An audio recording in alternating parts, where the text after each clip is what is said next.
Assalamu alaikum la team amateur, j'espère que vous allez bien, votre débrief dans un instant.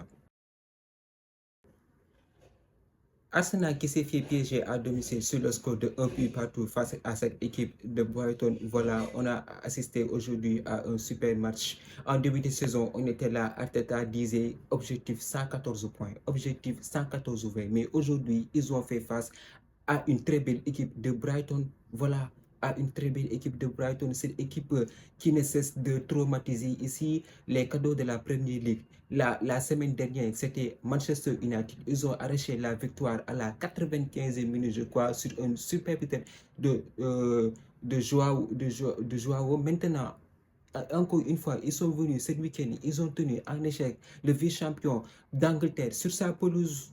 Voilà, sur sa pelouse.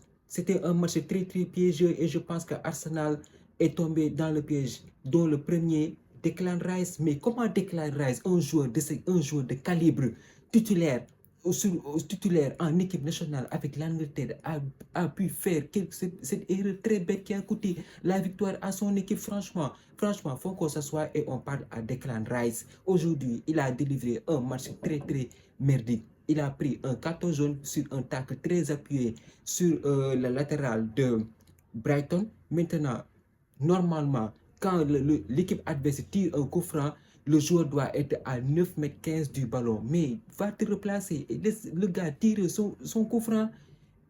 On a, en début de match, on a vu une équipe d'Arsenal qui a très bien débuté son match. Voilà, ça, il faut le dire. Sur son côté droit, Bukayo Saka a pris l'ascendant psychologique sur son vis-à-vis. Il y avait pas mal d'occasions. La machine commençait à se mettre en marche. Mais voilà, avec ce super but aussi de Kai Havertz. Kai Havertz, c'est un qui est en très grande forme avec Arsenal du fait de sa titularisation. Voilà, Michael Arteta continue de lui faire confiance. Mais voilà, il menait un but à 0. Il menait un but à 0. Et une première mi-temps aussi le rythme a été pas mal cassé par cette équipe de Brighton. Voilà, c'est pourquoi ces gens d'équipe, c'est fatigant de jouer contre eux. Ils cassent le rythme, ils t'empêchent de jouer. Et je pense que sur le but de Kyle Havertz, il y a une erreur de placement de dunk. Voilà, et ce qui permet à Kyle Havertz d'exploiter parfaitement cette balle et de marquer ce but. Maintenant, on se dit qu'après ce premier but, cette équipe d'Arsenal, il va essayer de faire le break en premier mi-temps. En fin de premier mi-temps, on a vu que cette équipe de Brighton a été redoutable sur les contre-attaques. Ils ont eu aussi pas mal d'occasions et on voit que les hommes d'attaque ont commencé à être nerveux. Voilà, Odegaard, malheureusement, qui s'est fait un peu bouger par Mintei. Voilà, il a perdu du jus, je ne sais pas s'il est blessé ou pas, mais il était un peu diminué. Du coup, ça a été un peu compliqué pour lui au milieu de terrain. Donc voilà, l'Arsenal qui mène un but à 0 à la mi-temps. Donc là, on se dit qu'en deuxième mi-temps, quand il veut revenir des tribunes, objectif, terminer le match. Terminer le match. Mais il a fallu à la 49e minute, 49e minute, je vous dis, pour que Declan Rice vienne faire une bêtise, je ne sais où.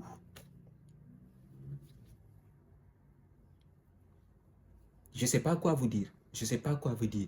Une bêtise monumentale qui a coûté la victoire à son équipe. Arteta a dû revoir tout son aspect tactique pour essayer de proposer quelque chose pour contenir cette équipe de Brighton qui, après le 14 déclaré, ils ont commencé à attaquer. Ils ont commencé à attaquer. Ils ont créé des occasions. Ils se sont projetés vers l'avant. Mais que voulez-vous? Que voulez-vous? Un carton rouge, ça se paye cash.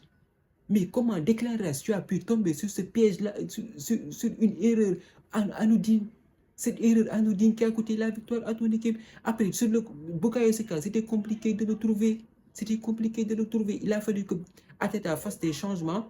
Malheureusement pour eux, Trossard qui a été sacrifié pour faire entrer Calafiori pour amener ce surnombre défensivement, vu que les joueurs d'Arsenal ont été acculés par cette armada offensive de Brighton.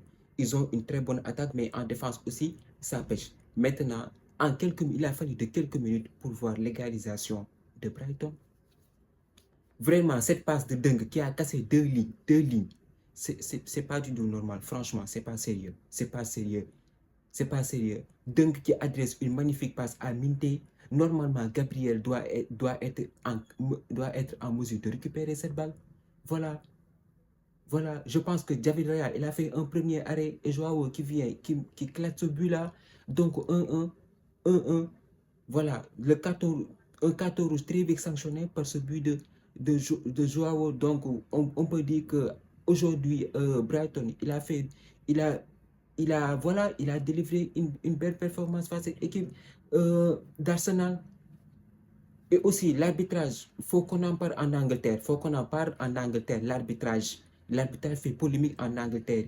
Il y a eu des fautes commises sur des joueurs d'Arsenal qui n'ont pas été sifflées. Moi, je pense à mon humble avis que l'arbitre de ce match, il a perdu le fil. Il a perdu le fil de la rencontre. Moi, c'est ça que je me dis aujourd'hui parce que après que le carton rouge soit délivré, a été délivré, il y a eu des erreurs manifestes. Il y a eu des erreurs manifestes du corps arbitral. Il y a eu des fautes sur Bukayo Saka, sur Kai Havertz qui n'ont pas du tout été sifflées. Maintenant, après ce but encaissé, les joueurs d'Arsenal étaient obligés de jouer en contre parce qu'ils ont des attaquants qui vont très vite. Voilà Martinelli qui est entré en cours de rencontre, a essayé d'amener, a essayé de clouer les défenseurs de Brighton pour voilà, essayer de les canaliser pour qu'ils ne puissent pas se projeter en attaque et espérer que jouer en contre face à eux. Ils ont eu une double occasion avec Kyle Havertz qui normalement, je pense qu'il a perdu les appuis avant de tirer. Normalement, c'était une balle de 2-1. De l'autre côté, Martinelli a adressé une centre coubrée à Bukayo Saka qui était un peu court pour donner de la puissance sur ce ballon. Mais je pense qu'aujourd'hui, Arsenal, sur ces deux occasions, ils pouvaient marquer ce deuxième but qui aurait été très précieux pour eux. Donc là, je pense qu'aujourd'hui, Arsenal, voilà, ils ont niqué le match tout seul. Voilà, c'est ça que je veux dire. Ils ont niqué le match tout seul. Ils peuvent s'en prendre qu'à eux-mêmes. Et en particulier, Declan Rice. Moi, en début de saison, je me dis que cette équipe d'Arsenal a mûri. Voilà, ils sont aguerris maintenant pour aller chercher ce titre, pour gérer les rencontres. Mais à ce que je vois sur ce match, je pense que voilà, il y a des erreurs bêtes. Ce sont ces types de matchs qui te coûtent le titre, tu lâches des points derrière. On est à la troisième journée de ce championnat. Et déjà, pour moi, une équipe qui veut être champion d'Angleterre, qui lâche des points trop tôt, il lâche des points trop tôt. Voilà, en après-midi, je pense que Manchester City va jouer contre West Ham et Manchester City, avec cette belle occasion, il a une occasion d'être en tête de la première ligue et je ne pense pas qu'ils vont le rater. Franchement, je ne pense pas qu'ils vont le rater, à moins que cette équipe de West Ham nous fasse une top rencontre. Donc voilà, le vice-champion d'Angleterre s'est fait piéger chez lui. On est en troisième journée de championnat, il n'y a rien d'alarmant. Mais voilà, va falloir qu'il se gère, surtout en particulier Declan Rice qui va rater le derby londonien face à Tottenham. Voilà, double peine pour Declan Rice. Pour moi, cette bêtise aurait dû être évitée, je crois, parce qu'à voilà, à la fin, il a plombé son équipe. Donc maintenant, on va voir à la prochaine journée comment cette équipe d'Arteta va réagir, je pense, après la trêve internationale. Donc voilà, je pense que cette équipe de Brighton a réalisé une très bonne performance aujourd'hui en arrachant un point sur la pelouse d'Arsenal. Donc maintenant, chaque saison c'est comme ça. Chaque saison c'est comme ça. Ils sont là pour tout jouer les doubles faites face au Cador. Dès qu'ils s'affrontent Manchester City ou bien Chelsea, je ne sais pas, quel que soit l'équipe calibre, ils sont au top de leur forme. Donc voilà. Maintenant, on va voir maintenant ce que ça va donner. La saison est encore longue et je pense que cette équipe d'Arsenal va rebondir, je pense, après la trêve internationale. Donc voilà. Deux points qui ont été lâchés bêtement et encore une fois un arbitrage qui fait polémique en Angleterre. Voilà. La famille, c'était tout pour cette vidéo. Merci d'avoir regardé. Merci aussi de liker, de partager et de vous abonner, surtout de vous abonner à cette page. On se donne rendez-vous très prochainement pour une nouvelle vidéo. D'ici là, portez-vous bien. Ciao.